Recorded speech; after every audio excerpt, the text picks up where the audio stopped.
Labą dieną, šioje pamokoje trumpai apie PowerPoint programą.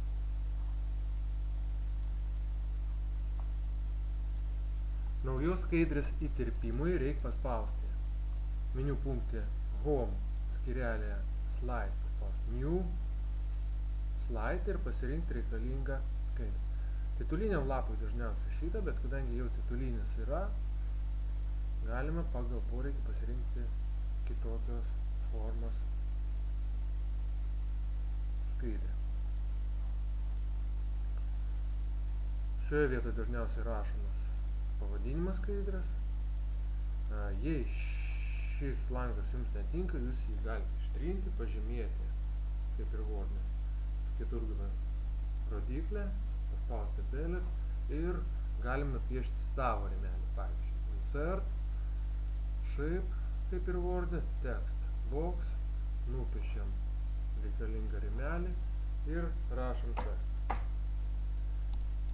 Spaudžiam Enter, tiek, kiek reikia ir panašiai.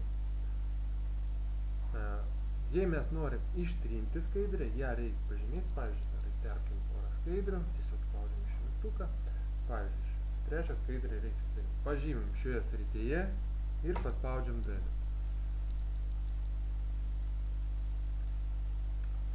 Norint pakeisti skaidrių dizainą, spaudžiam Design ir pasirinkam reikalingą dizainą. Skaidrėms pristatant savo baigiamuosius darbus ar referatus, nereikia rinktis, nerekomenduojama rinktis labai dizainus su ryškiomis spalvomis, pavyzdžiui, tokio arba juodas, tuo labiau. Geriausia rinkti šviesias skaidrės, šviesų dizainą. Čia mes galime išplėsti dizainą, kaip pastebėjot, paspaudus šį mygtuką ir pasirinkti kitokį.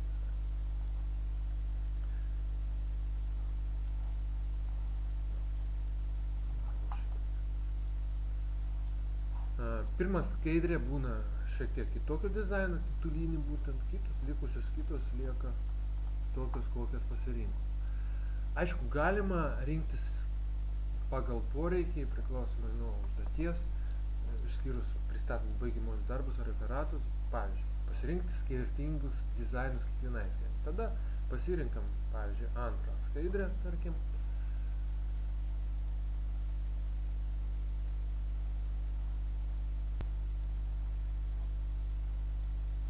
Pasirinkam reikalingą dizainą, paspaudžiam su dešiniu klavišu į tą dizainą, bei pasirinkam Apply to Select Slide. Pritaikyti tik šitai skaidrė. Trečiai priskirsim kitą, pavyzdžiui, šitą, su dešiniu Apply to Select Slide. Taip sukūrėm skirtingus dizainus. Na ką, čia mes galim priskirti vairius efektus, nustatyti laiką, tai panagrinėsiu savarankiškai, animaciją galim pasirinkti, išnagrinėkit šitus įrankius, peržiūros režimai. Ką dar svarbu žinoti? Jei jūs norit skaidrės atspausdinti ir norit jas atspausdinti spalvotai, spaudžiam File, Print,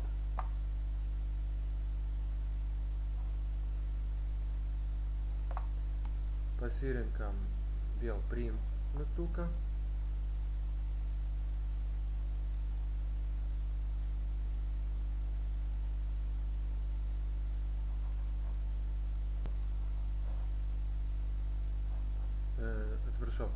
Pasirinkam Print ir šioje srityje mes galim pasirinkti ar Grayscale arba Pure Black and White, ką mažiau dažų sunaudotų.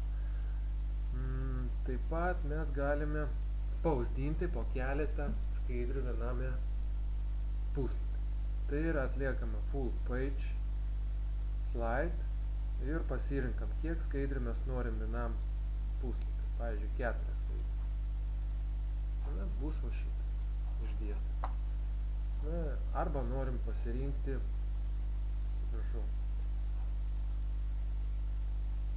gal 6. Mes pasirinkam šitą. Kadangi čia 6 nėra, mes likusių nematom. optimalus variantas 2 skaidrės arba 4. Jei norit pasiruošti pristatymui, pasižiūrėti, kas yra parašyta. Taip pat yra svarbu žinoti skaidrės saugojimą. Kaip tarkim, jūs norit išsaugoti skaidrę, kad paleidus skaidrę iš karto užsikrautų peržiūros. Tai yra du variantai saugojimo. Standartinis, spaudžiam Save, File Save, paspaudžiam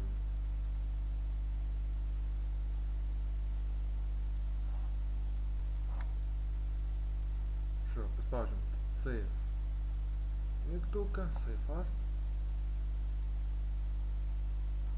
Nustatom saugomą vietą, pavyzdžiui, desktop, pavadinimą parašom ir atkreipkit dėmesį, kad čia išplėtimas yra PPTX, o čia parašyta Save As Type PowerPoint Presentation, PPTX.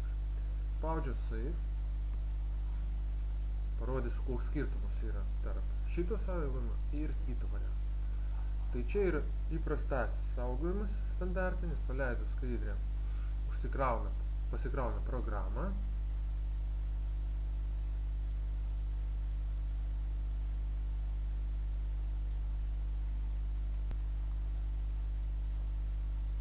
Reiškia, jums užsikrauna PowerPoint programą ir norint paleisti pristatymą, reikia paspausti klaviatūrą mygtuką F5. Ir tada mes perėmėm. Dar norėčiau pasakyti apie skaidrių numeraciją, reiškia viršutinis ir apie apatinę paraštę.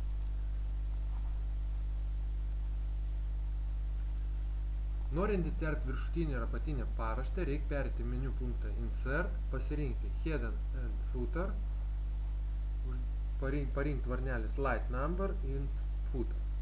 Slide Number reiškia įkels puslapio numerį ir rašom dabar pavadinimą. Pavyzdžiui, jūs reikia parašyti grupės pavadinimą, tarkim A20 arba A22 kablelis ir vardas pavadinimas.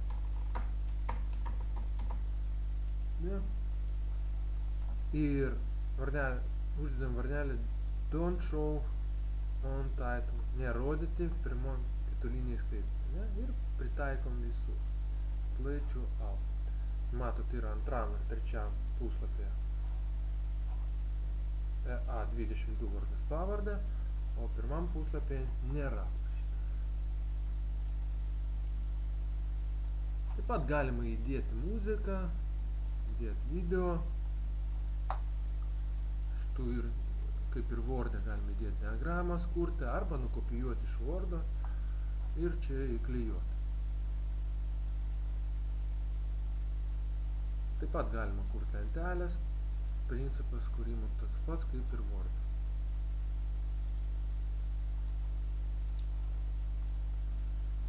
Taigi, dabar pakalbėkime apie kitokį formatą, kai saugojimo režimą, kai paleidus PowerPoint jums nereiks spausti F5 mygtuką. Arba vietoje F5, aišku, galim Slide Show ir paspausti from beginning. Tokiu būdu jūs perimate iš vienos skaidrės į kitą, ar su rodiklėm, arba tiesiog tarpo mygtuką spaudžiant. Dabar apie tai, ką tik kalbėjom. File Save As. Ir pasirinkam formatą.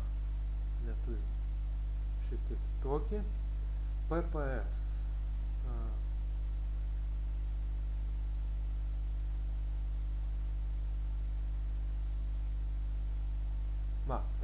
PowerPoint Show PPSX.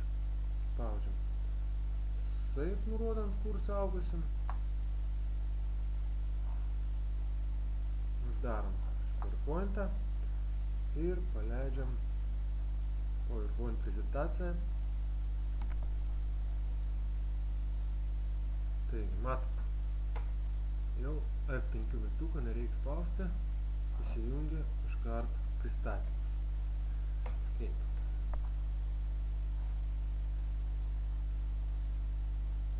Dėkui už dėmesį.